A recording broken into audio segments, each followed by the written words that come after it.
교재 68페이지를 제가 읽겠습니다.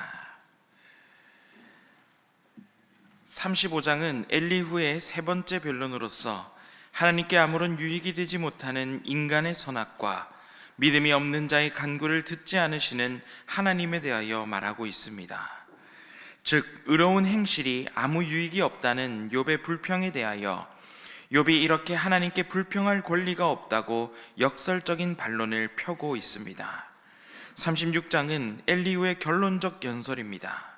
공의롭게 다스리시는 하나님, 의인에게 고난을 허락하시는 이유, 인간을 벌하시는 목적, 축복을 지연시키는 욥의 죄, 찬양받아야 할 하나님의 섭리를 말함으로써 욥으로 하여금 회개하고 복종할 것을 강력히 권고하고 있습니다. 한 주간도 이른 새벽부터 나와 주님 앞에 귀한 찬양 올려드린 우리 임마누엘 찬양대에게 우리 감사의 박수 드리도록 하겠습니다. 그리고 오늘 하루의 첫 시간 하나님 앞에 은혜 받고자 나아온 신일의 모든 성도들 가운데 하나님께서 지혜를 더하여 주시고 주신 지혜대로 살아갈 수 있는 힘과 능력도 더하여 주시기를 주님의 이름으로 축복합니다. 오늘 우리가 읽은 욥기 35장과 36장에서도 계속해서 엘리후의 말이 이어집니다. 엘리후는 계속해서 욥의 말에 반박하면서 자신의 이야기를 펼쳐나가고 있습니다.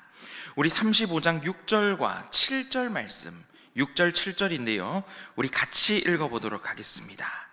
다 같이 시작.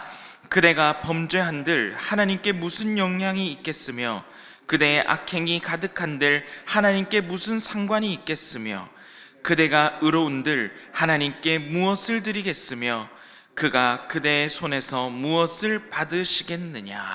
아멘. 엘리후는 하나님은 인간의 죄나 혹은 인간의 그 의로움에 의해서 흔들리는 분이 아니심을 이야기하고 있습니다. 예를 들면 작은 개미가 그 어떠한 행동을 한들 인간 입장에서는 인간을 꿈쩍하게 움직이게 할 수도 없는 것처럼 하나님과 인간의 격차가 너무 크기 때문에 인간의 그 어떤 행동으로 하나님을 움직일 수 없다는 논리를 펼치고 있는 겁니다. 여러분, 맞는 말이기도 합니다. 하나님은 인간의 그 어떠한 행동으로 하나님의 뜻과 하나님의 행동을 우리가 조종할 수 없는 것은 사실이기도 합니다. 그런데 또 맞는 말은 아닙니다. 하나님이 크신 분이라는 사실은 분명히 맞는 말입니다. 그리고 내 뜻대로 하나님의 뜻과 행동을 조종할 수 없다는 사실도 분명한 사실입니다. 그런데 그렇다고 해서 전지전능하신 그 하나님께서 우리와 거리를 두시고 우리와 교제하지 않는 분은 아니시라는 겁니다. 오히려 창조주이시면서 전능하신 분이시지만 우리와 가까이 하기 원하시며 우리의 이야기를 듣기 원하시는 분이 우리 하나님이라는 사실을 우리는 기억할 수 있어야겠습니다. 그렇다면 어떻게 우리는 그 사실을 확신할 수 있겠습니까? 바로 성경을 보면 알 수 있습니다. 성경은 하나님이 멀리 계신 분이라고만 나타내지 않고 임마누엘 하나님이라고 우리에게 소개해주고 있는 것을 잘 알 수가 있습니다. 여러분, 임마누엘이 무슨 뜻입니까? 하나님이 우리와 함께 계시다. 내가 너와 함께 하겠다라는 뜻입니다. 하나님은 크시고 전지전능하신 분이 우리 하나님이십니다. 그리고 우리가 또 함께 반드시 기억해야 되는 것은 그 크시고 전지전능하신 하나님이 임마누엘의 하나님, 우리와 함께 계시기 원하시는 하나님이라는 사실입니다. 이 사실은 특히 우리가 고난 가운데 붙잡아야 할 믿음입니다. 고난 가운데 우리가 하나님 앞에 부르짖는 모든 기도를 임마누엘 하나님께서 다 듣고 계시다라는 믿음이 우리에게 필요한 것입니다. 고난 가운데 함께 하시는 하나님이라는 사실을 여러분 꼭 믿으시기 바랍니다. 고난 가운데 하나님이 멀리 계신다고만 여기는 것이 아니라 우리와 함께 있기를 원하시는 하나님, 우리와 함께 있기를 원하셔서 자신의 가장 사랑하는 아들인 예수 그리스도까지 우리에게 보내주신 하나님이라는 사실을 기억하시면서 고난 가운데 크고 전능하신 하나님이 여러분과 가까이 하신다는 믿음 가운데 살아가는 여러분이 되시기를 주님의 이름으로 축복합니다. 첫 번째 기도 제목입니다.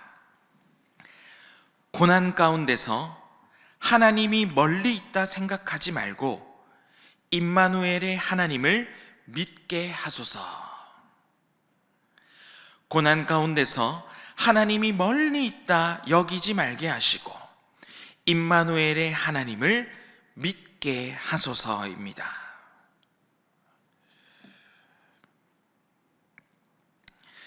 여러분, 하나님은 늘 우리와 함께 하십니다. 저희 외할머니께서 항상 인사하실 때, 만날 때, 헤어질 때 언제나 하셨던 인사가 하나님이 늘 함께 하신다라고 인사하셨습니다. 그래서 어렸을 때부터 저의 마음 가운데는 하나님이 늘 함께 하신다, 하나님은 임마누엘의 하나님이시다라는 것이 제 마음속 깊이 새겨져 있습니다.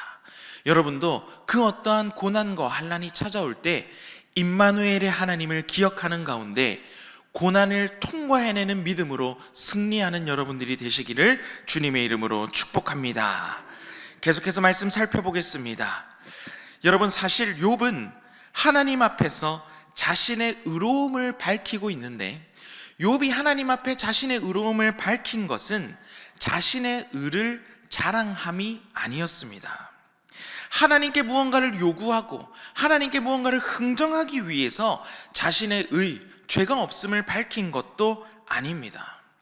어제도 말씀드렸다시피 지금 욥이 하고 있는 모든 말은, 욥이 했었던 모든 말들은 고난 가운데 하나님을 찾고 고난의 문제를 가지고 씨름하는 가운데 터져나온 탄식과 같은 말이 욥의 발언이었던 것입니다. 욥의 말 속에 담긴 진짜 의미는 고난 가운데 하나님은 어디 계신지, 고난 가운데 왜 하나님은 침묵하고 계신지, 고난 속에서 설명되지 않는 이 고난의 문제를 하나님 앞에 놓고 하나님과 씨름하고 있는 그 욥의 입술에서 터져나오는 탄식과 같은 말인 것입니다. 하나님을 찾고 하나님 앞에 질문하고 하나님 앞에 매달리고 있는 가운데 욥은 하나님을 끝까지 붙들고 있는 것입니다. 즉, 다시 말해서 욥이 하나님 앞에 질문하는 것은 하나님을 떠나려고 하는 질문이 아니라 하나님을 더 붙들기 위해서 하나님 앞에 질문하고 매달리고 있는 것이라는 사실입니다. 여러분, 믿음이 무너진 사람은 하나님을 찾지도 않고 하나님 앞에 질문하지도 않습니다. 믿음이 없다는 것은 하나님과 대화가 단절되어져 버리는 것입니다. 그런데 반대로 그 말이 원망이든 그것이 하나님을 향한 처절한 고통의 호소이든 그래도 하나님을 붙들고 기도하는 사람은 믿음의 사람이라는 겁니다. 어떤 상황이든 무엇이 되었든 우리는 하나님과의 대화의 끈을 놓지 말아야 할 이유가 여기 있는 것입니다. 끊임없이 내 삶의 모든 상황과 문제를 놓고 하나님 앞에 묻고 또 물어야 하는 이유가 바로 여기 있는 것입니다.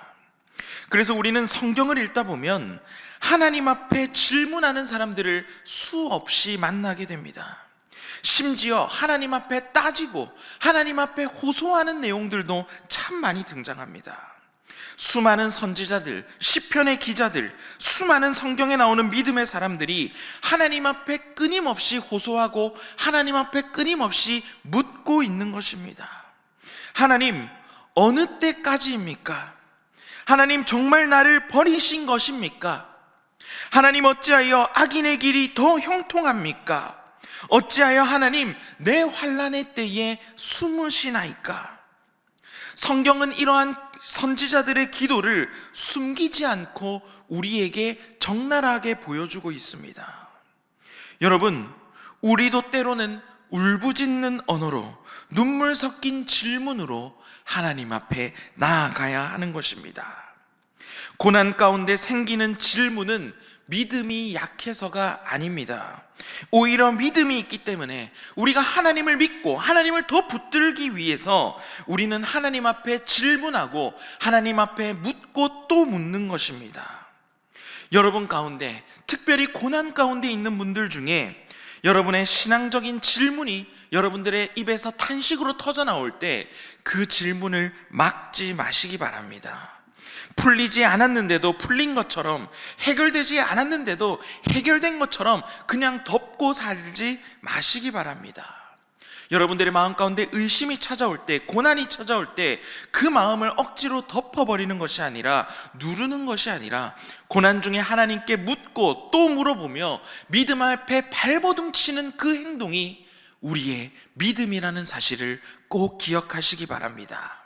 그리고 하나님께서는 그러한 질문에, 그러한 발버둥에 침묵하지 않으십니다.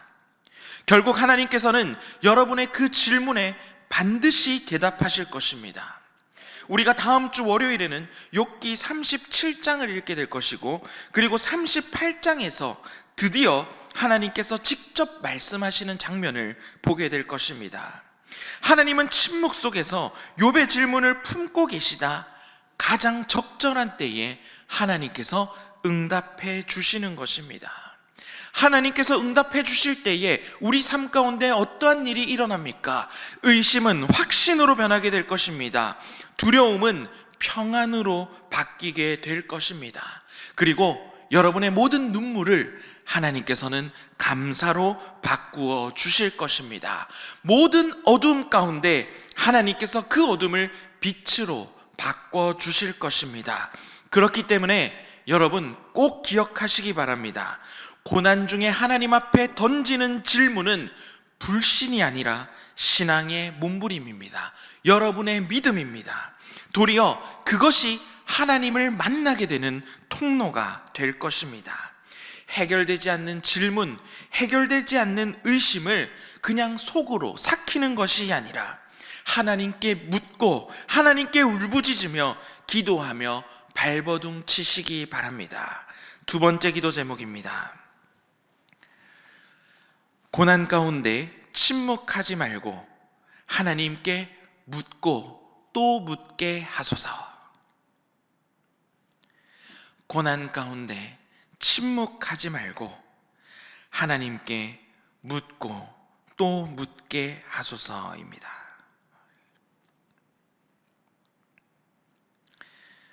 여러분, 오늘도 주님 앞에 여러 가지 기도 제목을 가지고 나아왔을 것입니다. 여전히 내 삶 가운데 이해되지 않는 많은 문제들, 많은 질문들을 가지고 하나님 앞에 나아왔을 것입니다. 지금 당장 내가 원하는 답을 얻지 못할 수도 있습니다. 여전히 이해되지 않는 고난이 내 삶 가운데 남아 있을 수도 있습니다. 그런데 꼭 기억하시기 바랍니다. 하나님께 눈물로 호소하는 우리의 모든 기도와 몸부림을 하나님께서는 절대로 잊지 않으십니다. 계속해서 하나님을 붙들고 씨름하시기 바랍니다. 결국 인간의 말이 끝나는 그 지점에서 하나님의 말씀이 여러분들의 삶 가운데 반드시 선포될 것이며 하나님께서는 그 말씀으로 여러분의 삶을 온전케 하실 것입니다. 우리 오늘은 이 두 가지 기도 제목을 놓고 우리 함께 기도하도록 하겠습니다. 첫 번째 기도 제목은 하나님이 멀리 있다 생각하지 말고 임마누엘의 하나님을 믿게 하소서. 두 번째 기도 제목은 고난 가운데 침묵하지 말고 하나님께 묻고 또 묻게 하소서입니다.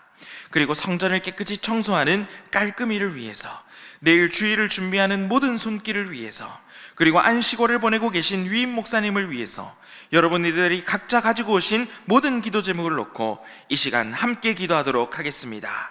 주여 믿습니다. 주여 믿습니다. 주여 믿습니다.